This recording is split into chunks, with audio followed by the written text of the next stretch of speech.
नमस्ते। कभी ऐसा महसूस हुआ है कि मानो प्रकृति, नेचर, हमसे कुछ कहना चाह रही हो, कुछ अजीब से, कुछ रहस्यमयी इशारों के जरिए? बस आज हम इन्हीं संकेतों की दुनिया में गोता लगाने वाले हैं, जिन्हें हम शकुन और अपशकुन के नाम से जानते हैं। तो सवाल यही उठता है कि क्या ये सब सच है? क्या सच में कुदरत हमें आने वाले कल के बारे में कोई सिग्नल देती है? बड़ा दिलचस्प सवाल है ये। चलिए इसी की तह तक चलते हैं। अब देखिए, इस पूरी सोच के सेंटर में ना दो मेन आइडियाज हैं। एक है शगुन, मतलब कोई अच्छा, कोई शुभ संकेत, और दूसरा है अपशगुन, यानी कोई बुरा, कोई अशुभ संकेत। ठीक है, तो इसको ना एक बहुत ही पावरफुल एग्जाम्पल से समझते हैं। रामायण में भरत के एक सपने का जिक्र आता है, और ये सपना एक बहुत ही भयानक अपशकुन, मतलब एक बैड ओमन का सिंबल है।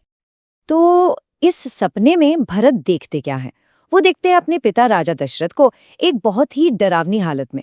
सोचिए, उनका चेहरा एकदम मैला है, बाल बिखरे हुए हैं, और वो एक पहाड़ से सीधे सीधे गोबर के गड्ढे में गिर रहे हैं।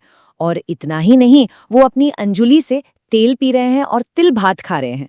मतलब ये सारे सीन एक बहुत ही गहरी, एक बेचैनी सी पैदा करते हैं। और अब जो बात है ना, वो वाकई में हैरान करने वाली है। ये जो अपशकुन था, ये सिर्फ एक इंसान तक सीमित नहीं रहा, ये पूरी कायनात में फैल गया। मतलब सपने में समुद्र सूख रहा है, सूरज और चांद जमीन पर आ गिरे हैं, धरती फट रही है, सारे पेड़ सूख गए हैं, और पहाड़ों से धुआं उठ रहा है। आप सोच सकते हैं, ये तो एकदम प्रलय, एकदम कयामत का मंजर है। सपने का जो अंत है वो तो और भी ज्यादा खौफनाक है। राजा दशरथ ने काले कपड़े पहने हैं, लोहे की एक चौकी पर बैठे हैं, और काली साड़ी पहनी औरतें उन पर पीछे से वार कर रही हैं। फिर वो एक ऐसे रथ पर बैठते हैं जिसे गधे खींच रहे हैं और दक्षिण दिशा की तरफ जा रहे हैं। और उस रथ को खींच कौन रहा है? एक राक्षसी। तो इस भयानक सपने का मतलब क्या था? इसका इशारा किस तरफ था? देखिए, शास्त्र के हिसाब से इसका मतलब एकदम साफ था। जो मनुष्य गधे जुते हुए रथ पर दिखाई देता है, शीघ्र ही उसकी चिता का धुआं दिखाई देने में आता है। मतलब ये सीधा सीधा राजा दशरथ की मृत्यु का संकेत था। अब ये सब सुनने के बाद मन में पहला ख्याल यही आता है कि ये तो अंधविश्वास है ना? लेकिन क्या हो अगर इसके पीछे कोई प्राचीन विज्ञान या एक गहरी ऑब्जर्वेशन छिपी हो? चलिए इस एंगल से भी इसे समझते हैं। तो सवाल फिर वही है, क्या इन सारी बातों को बस मनगढ़ंत कहानियां या कोरा अंधविश्वास मानकर साइड कर देना चाहिए? देखिए, जो सोर्स है उसका तर्क ये है कि ये अंधविश्वास से कहीं ज्यादा गहरी बात है। सनातन परंपरा का मकसद हमेशा से शास्त्रों के जरिए जीवन की एक तरह से खोज करना रहा है, उसे डिस्कवर करना रहा है। और ये खोज सिर्फ स्पिरिचुअल नहीं थी, इसमें नेचर के हर सिग्नल को, हर पैटर्न को सदियों तक, पीढ़ी दर पीढ़ी बहुत बारीकी से देखना और समझना शामिल था, ये जानने के लिए कि कौन सी घटना का क्या नतीजा होता है। और इसी खोज वाली मानसिकता का, इसी पैटर्न को समझने वाली सोच का सबसे बड़ा सबूत क्या है? जीरो, शून्य की खोज।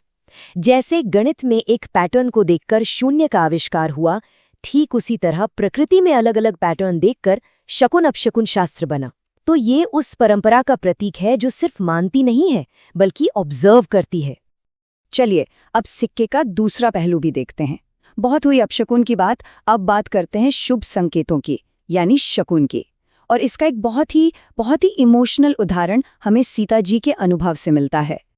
सोचिए, जब सीता अशोक वाटिका में थीं, हर तरफ से निराश, जब उन्हें लग रहा था कि अब कोई उम्मीद ही नहीं बची है और शायद जीवन खत्म कर लेना ही एक रास्ता है, ठीक उसी पल, उसी सबसे अंधेरे मोमेंट में प्रकृति ने उन्हें सिग्नल भेजे।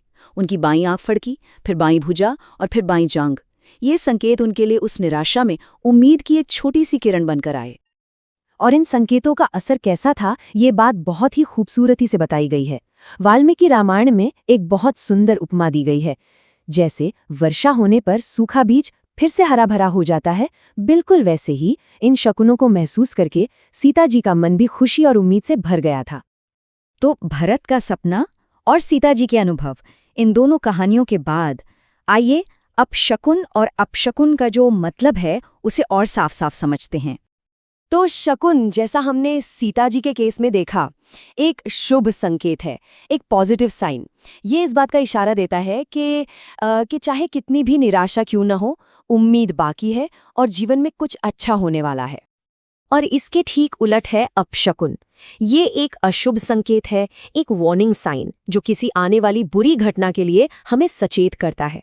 ठीक वैसे ही जैसे भरत के सपने ने राजा दशरथ की मृत्यु का संकेत दे दिया था। तो इन सब प्राचीन मान्यताओं और प्रकृति के इन इशारों को समझने के बाद एक सवाल तो मन में उठता ही है, आज के इस मॉडर्न साइंटिफिक दौर में इन संकेतों का क्या स्थान है? क्या ये आज भी उतने ही रेलेवेंट हैं? इस पर सोचिएगा जरूर।